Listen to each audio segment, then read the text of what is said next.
히브리서 10장 19절부터 25절까지 말씀입니다. 히브리서 10장 19절부터 25절까지 말씀 같이 보도록 하겠습니다.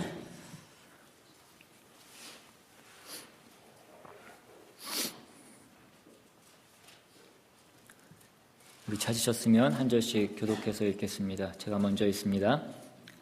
그러므로 형제들아, 우리가 예수의 피를 힘입어 성소에 들어갈 담력을 얻었나니 그 길은 우리를 위하여 피자를 가운데로 열어놓으신 새로운 살길이요 피자가 곧 그의 육체이라. 또 하나님의 집 다스리는 큰 제사장이 계심에 우리가 마음의 뿌림을 받아 악한 심령으로부터 벗어나서 몸은 맑은 물로 씻음을 받았으니 참 마음과 온전한 믿음으로 하나님께 나아가자.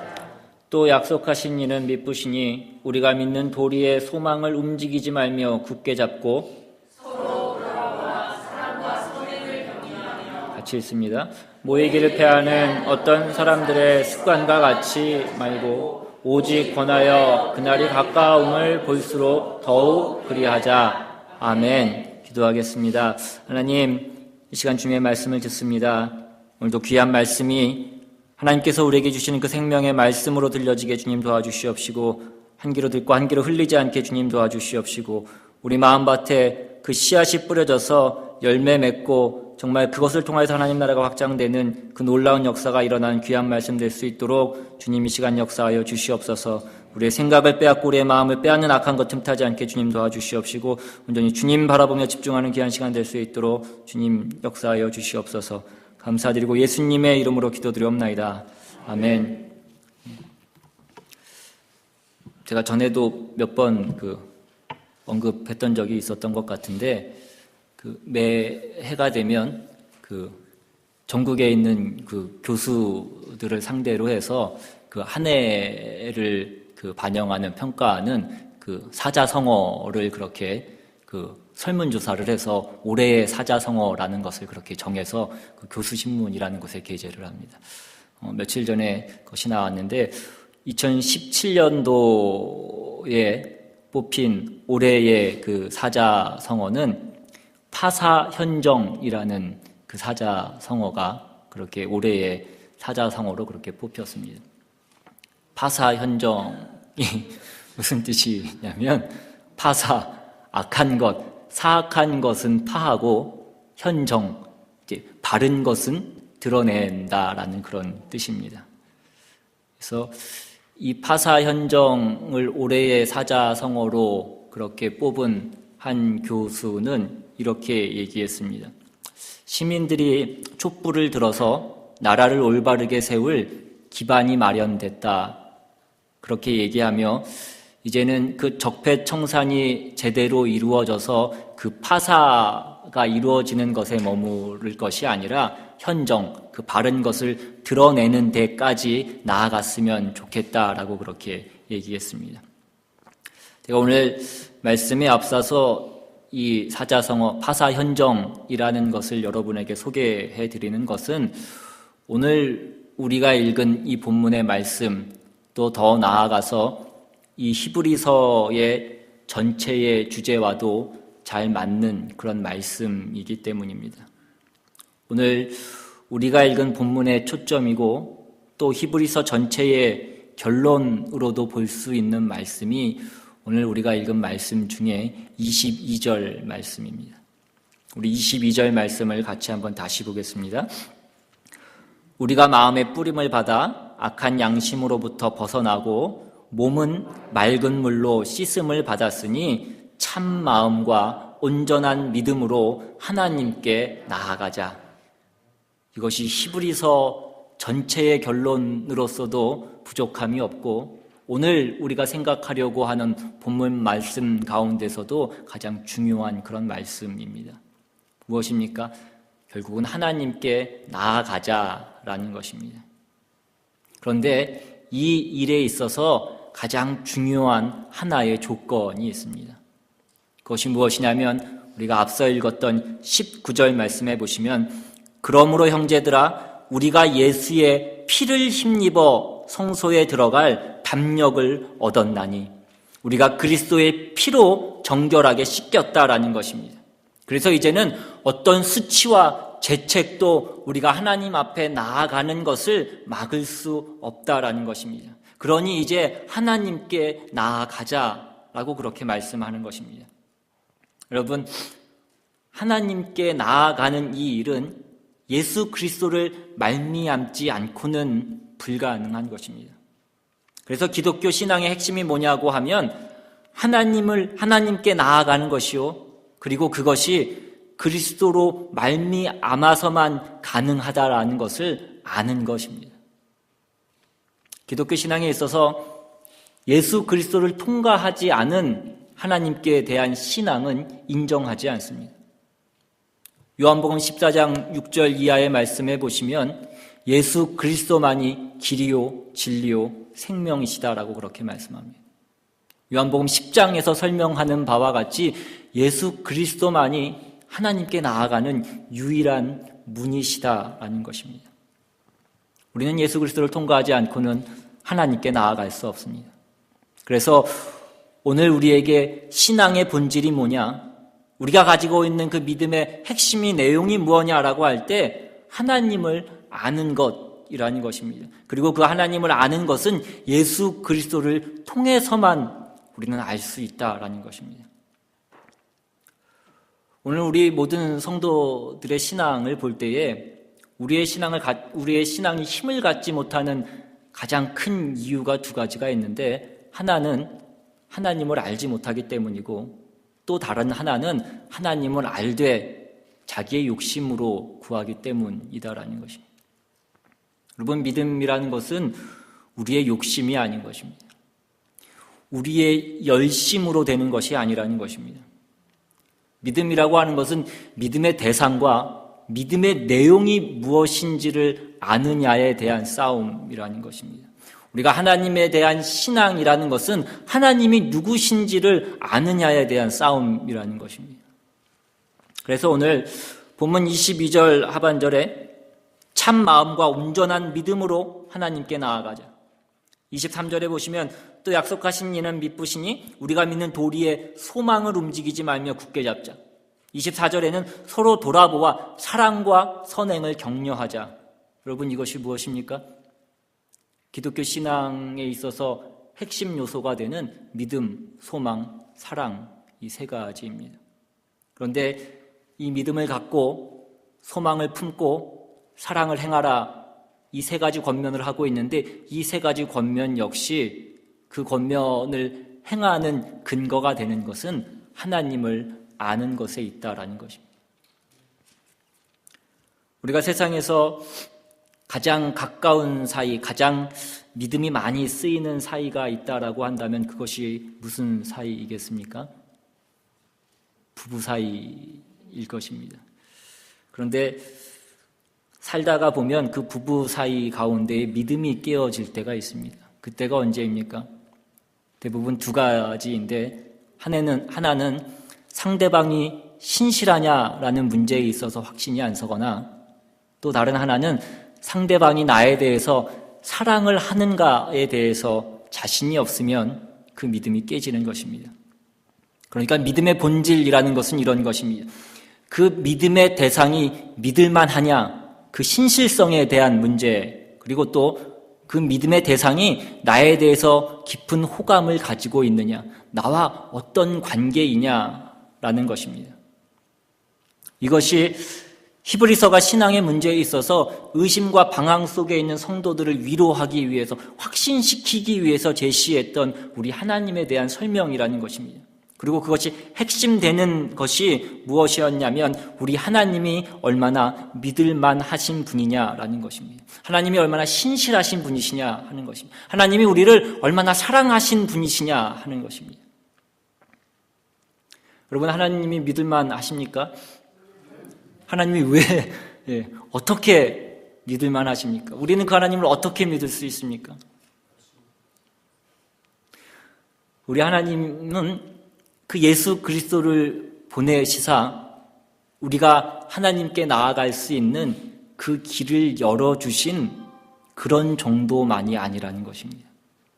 하나님 우리에게 십자가를 제시하고 예수 그리스도를 보내주셔서 그 길을 열어주셔서 우리에게 이리로 올래 말래 그 정도만 하시는 것이 아니라 우리가 하나님에 대해서 아무런 관심도 아무런 의식도 없을 때, 로마서 5장에 있는 바와 같이 우리가 죄인 되었을 때, 우리가 하나님에 대하여서 우리가 어떤 존재인지, 우리가 무엇을 잘못했는지, 우리가 어떻게 해야 되는지 아무런 생각도 없을 때, 우리가 죽게 된 처지에 대해서 아무런 부끄러움도 두려움도 불안도 우리가 갖고 있지 않을 때, 그래서 우리가 하나님을 찾아야 되고 하나님과 화목해야 될 아무런 의식과 소원을 갖고 있지 못하고 있을 때, 하나님이 우리를 위하여서 그 아들을 보내사 그 아들을 십자가에 못 박아 죽이시고 우리를 찾아오셨다라는 것입니다.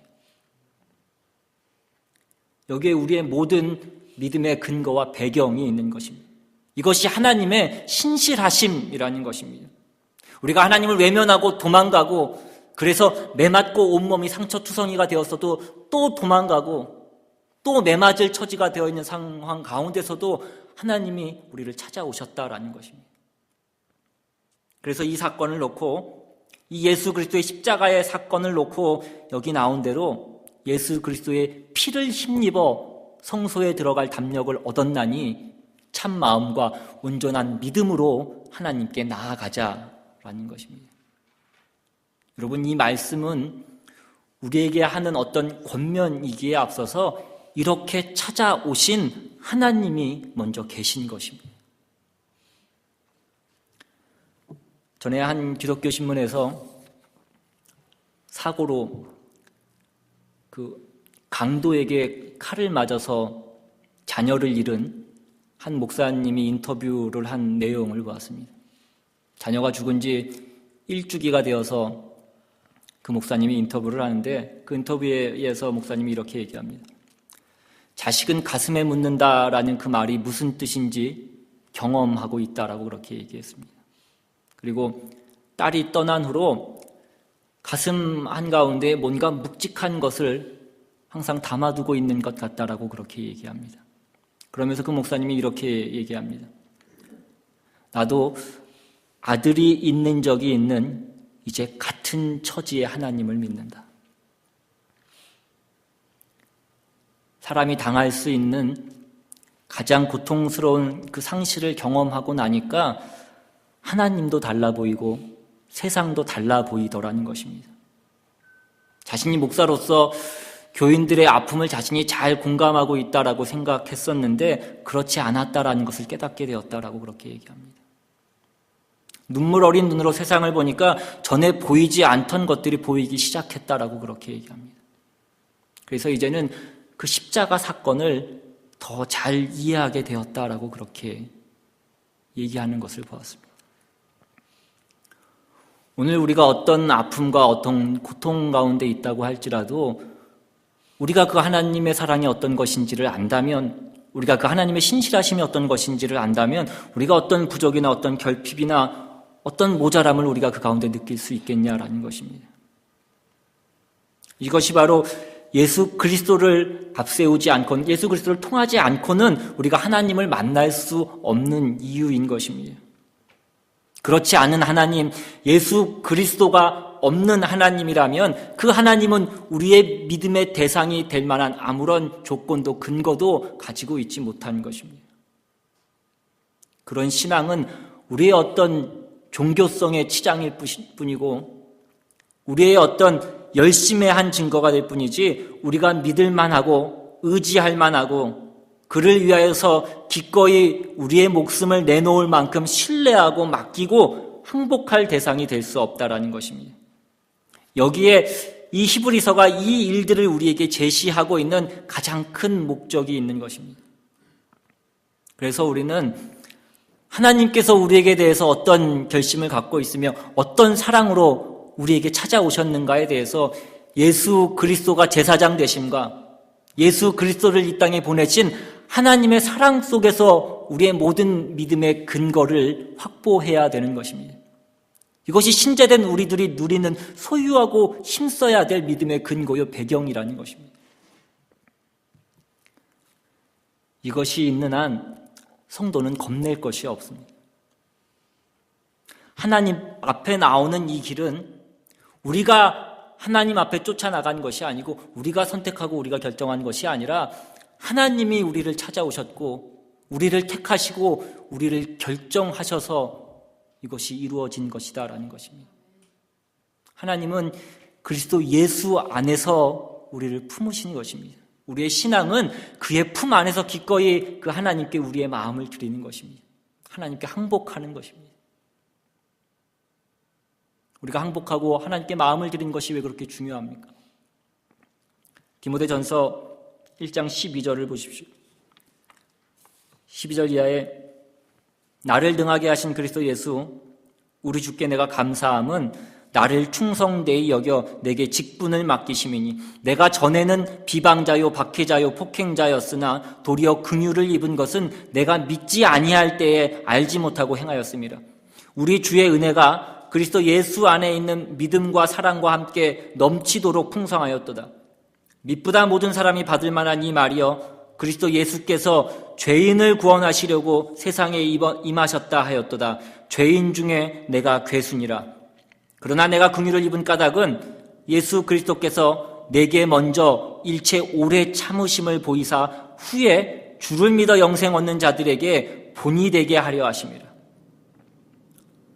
우리가 흔히 성경 안에서 어떤 위인, 내가 가장 존경하고 좋아하는 어떤 인물을 꼽으라고 하면 우리는 첫째 손가락으로 가장 많이 꼽는 인물이 아마 이 사도 바울일 것입니다.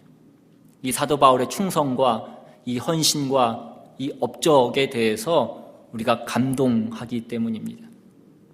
그런데 오늘 사도 바울이 자신의 행한 모든 것이 자신의 능력이나 자신의 열심으로 하나님 앞에 쓰임을 받았다라고 그렇게 얘기하지 않고 자기의 쓰임 받음은 하나님의 은혜가 얼마나 풍성하신가를 나타내는 그 차원에서 자신이 쓰였다라는 것입니다. 우리가 잘 아는 대로 바울은 원래 이름이 사울이었고 예수 믿는 사람들을 박해하던 사람이었습니다. 하나님의 크신 은혜로 그가 돌이킴을 받고 하나님의 사도로 쓰임받은 것을 우리가 잘 알고 있습니다. 그래서 오늘 바울이 무엇이라고 얘기하고 있냐면 내가 얼마나 똑똑했고 내가 얼마나 능력 있어서 하나님 앞에 쓰임받았는가라고 그렇게 얘기하지 않고 나 같은 자도 쓰임받은 것을 보고 하나님이 얼마나 은혜로우신가 그 은혜가 얼마나 크신가를 보라라고 말씀하고 있는 것입니다. 죄인 중에 내가 괴순이라. 나 같은 자는 그 죄가 사함을 받는 것만 해도 감지덕지인데 하나님께서 내 죄를 사하신 것뿐만 아니라 나를 사도로서 사용해 주셨다라는 것입니다.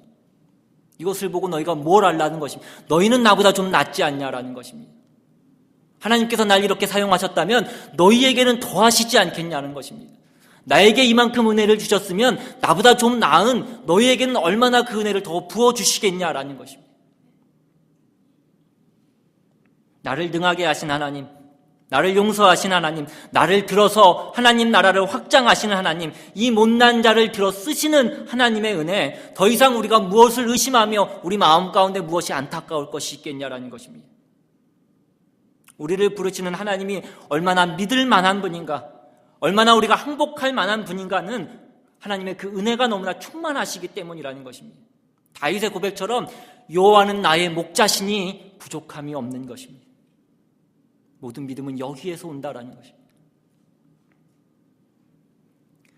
우리가 살면서 우리의 신앙에 힘이 없는 이유는 뭐냐면 하나님이 누구신가에 대한 진정한 이해가 없고 그것에 대한 진정한 우리의 항복이 없기 때문이라는 것입니다.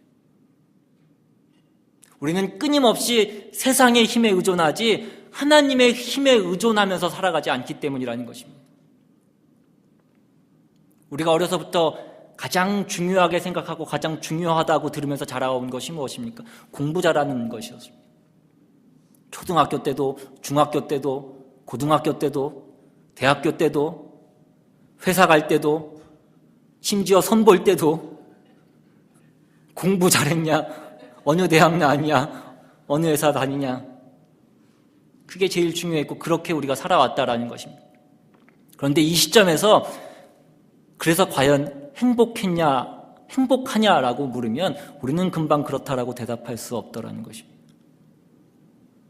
세상이 우리에게 추구한 것, 남보다 잘하고 남보다 앞서게 한 그 모든 것이 우리에게 진정한 의미와 결과와 보람을 주는 것은 아니었다라는 것입니다. 그럼에도 불구하고 많은 사람들이 여전히 자신이 걸어왔던 그 길을 자신의 자녀들에게 똑같이 걸어가라고 그렇게 얘기하고 있다라는 것입니다. 여러분, 중요한 것은 하나님이 우리의 편을 들고 있는가 하는 문제라는 것입니다.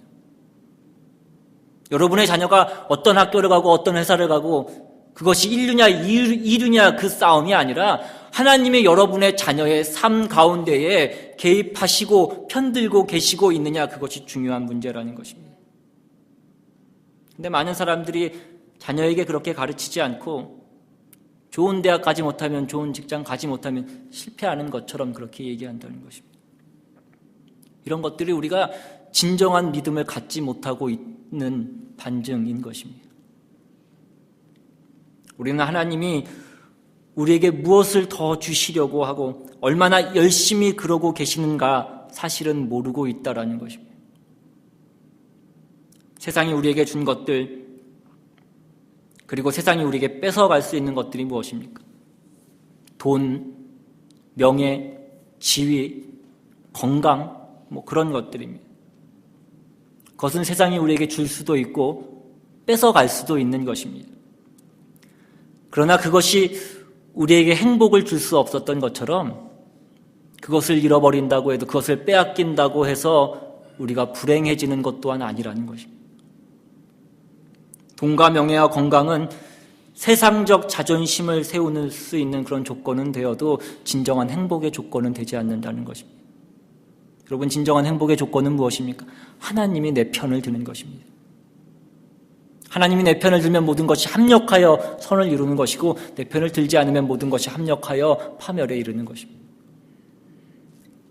우리가 인생에서 경험한 것입니다. 우리가 이 자리에 오기까지 우리는 그것을 배웠다라는 것입니다. 그러나 우리는 너무도 쉽게 그것을 또 잃어버리고 그것을 우리 삶 가운데 지혜로 바꾸어서 사용하지 못한다는 것입니다. 이제 우리가 분명히 알고 있어야 되는 것이 무엇입니까? 히브리서가 우리에게 가르치려고 하는 것이 무엇이냐는 것입니다. 여러분, 히브리서를 왜 썼다고 제가 계속해서 말씀드렸습니까? 초대교회에 유대인들 중에 유대교회에서 기독교로 개종한 유대인 집단이 있었다고 얘기 들었어요.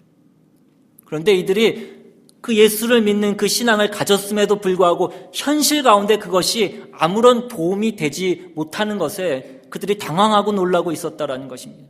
예수 믿은 것이 오늘 내 삶 가운데 무슨 유익이 있느냐, 그것이 그들의 질문이었다라는 것입니다. 히브리서의 답은 무엇입니까? 하나님이 네 편이 아니냐라고 그렇게 말씀하고 있는 것입니다.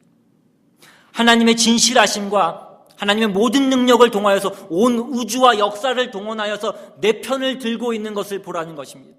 예수 그리스도를 너를 위하여서 십자가에 못 박은 것을 보라, 이것입니다. 너희는 그 모든 것을 가진 자들이다라는 말씀. 물론 그들의 현실은 고달팠습니다. 그들은 로마 정부로부터 박해를 받고 있었고 같은 동족인 유대인들로부터도 외면을 당하고 있었습니다.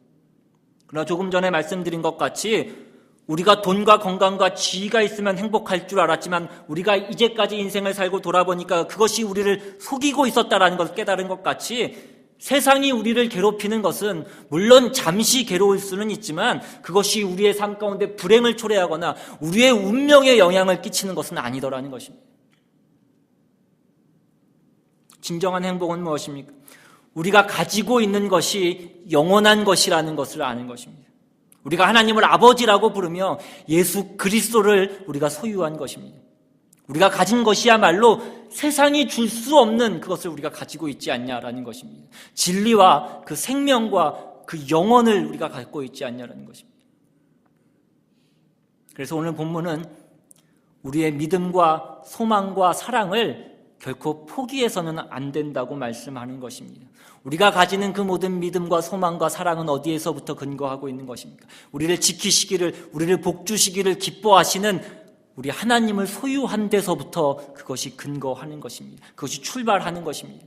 하나님의 신실하심과 하나님의 전능하심과 나를 사랑하시는 그 열심이 배경이 되어서 우리의 존재와 우리의 삶은 힘이 있는 것입니다.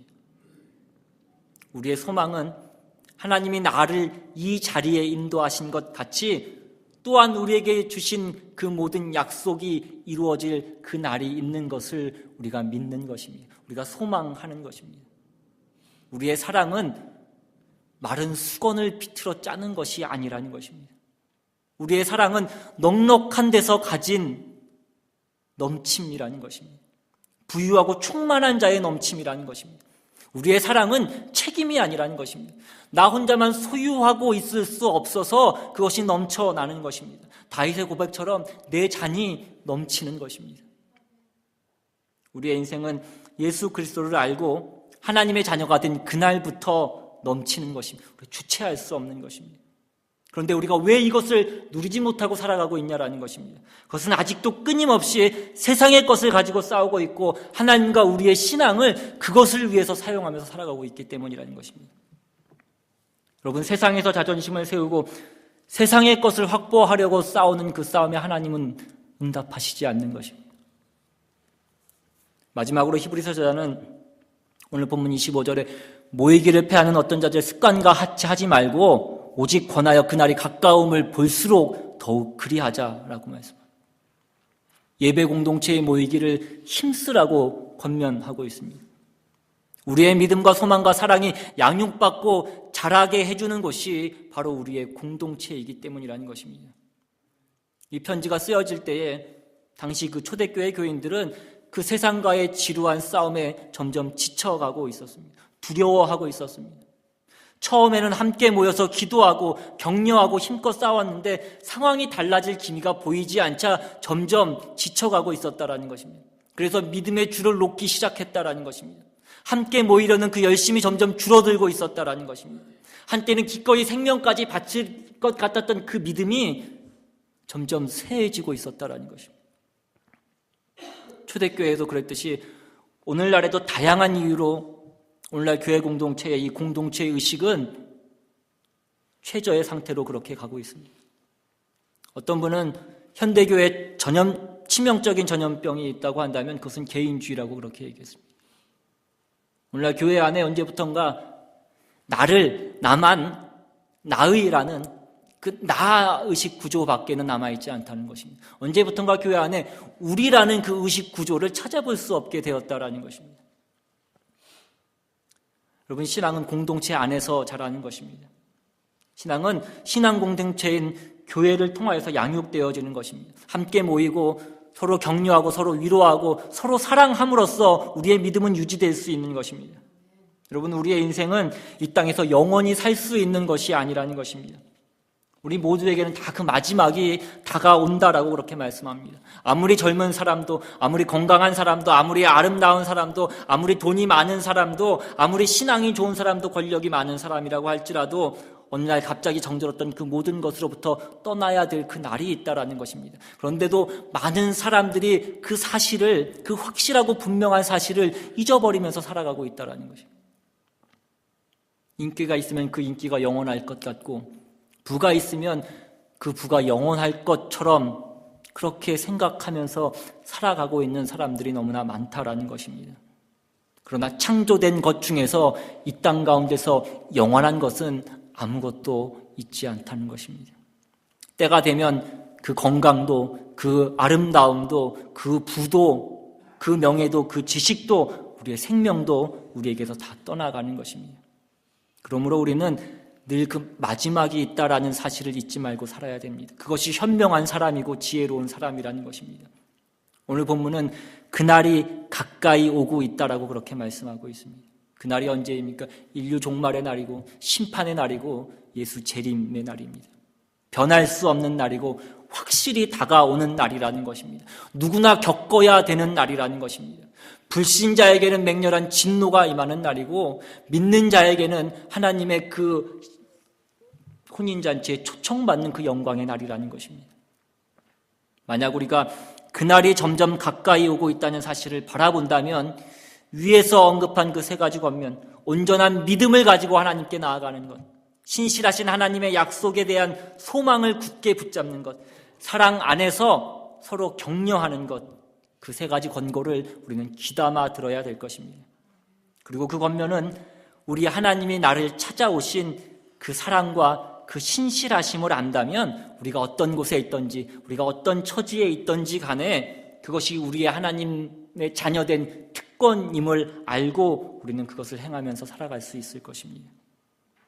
여러분, 우리 모두는 바울만큼이 아니라 바울보다 더, 다윗보다 더 예수 안에서 하나님의 능력과 사랑으로 부름받은 존재임을 기억하시기 바랍니다. 그 하나님 자녀된 특권을 누리시고 하나님께 날마다 나아가는 승리하시는 저와 여러분 되시기를 주님의 이름으로 축원합니다.